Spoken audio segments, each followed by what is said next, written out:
Cucu Maerot geram banyak terapis yang catut nama neneknya. Akmal, cucu Maerot geram karena diduga banyaknya terapis yang mencatut nama neneknya.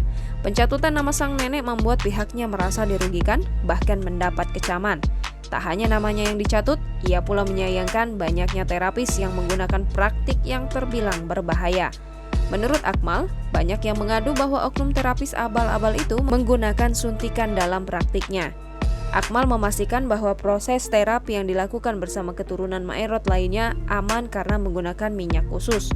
Adanya pencatutan nama seperti itu membuat keturunan almarhum Maerot merasa dirugikan karena namanya tercoreng.